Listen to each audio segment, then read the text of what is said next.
ಸಂಸತ್ನಲ್ಲಿ ಉಗ್ರ ಗ್ಯಾಂಗ್ ದಾಳಿ ಪ್ರಕರಣವನ್ನ ಅಸ್ತ್ರವಾಗಿಟ್ಟುಕೊಂಡ ವಿಪಕ್ಷಗಳು ದೊಡ್ಡ ಮಟ್ಟದ ಗಲಭೆಗೆ ಕಾರಣ ಆಗಿತ್ತು. ಇದೇ ವಿಚಾರವನ್ನ ಪ್ರಸ್ತಾಪ ಮಾಡಿ ಸಂಸತ್ನಲ್ಲಿ ಗಲಾಟೆ ಗದ್ದಲ ಹೇಳ್ತಾ ಇದ್ದಂತೆ 142 ಸಂಸದರ ಅಮಾನತು ಆಗಿದೆ. ಸದ್ಯ ಮುಂದುವರೆದ ಭಾಗ ಸಂಸದರಿಗೆ ಚೇಂಬರ್, ಪಡಸಾಲೆ, ಗ್ಯಾಲರಿಗೂ ಕೂಡ ಪ್ರವೇಶವನ್ನ ನಿರ್ಬಂಧ ಮಾಡಲಾಗಿದೆ ಅನ್ನೋದರ ಡೀಟೇಲ್ ಸಿಗ್ತಾ ಇದೆ.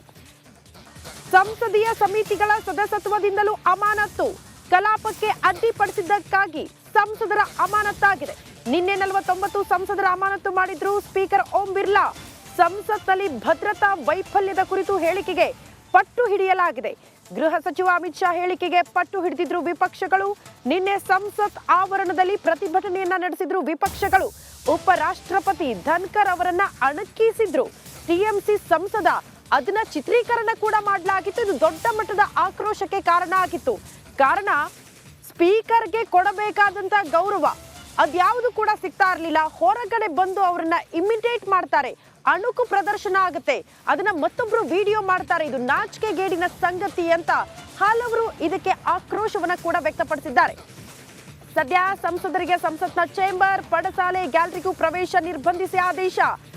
142 ಸಂಸದರ ಅಮಾನತಾಗಿದೆ. ಕಾರಣ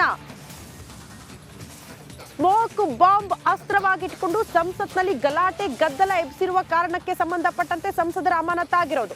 ಇವತ್ತು ಸಂಸತ್ನ ಚೇಂಬರ್, ಪಡಸಾಲೆ, ಗ್ಯಾಲರಿಗೂ ಕೂಡ ಅವರಿಗೆ ಪ್ರವೇಶ ಇರೋದಿಲ್ಲ.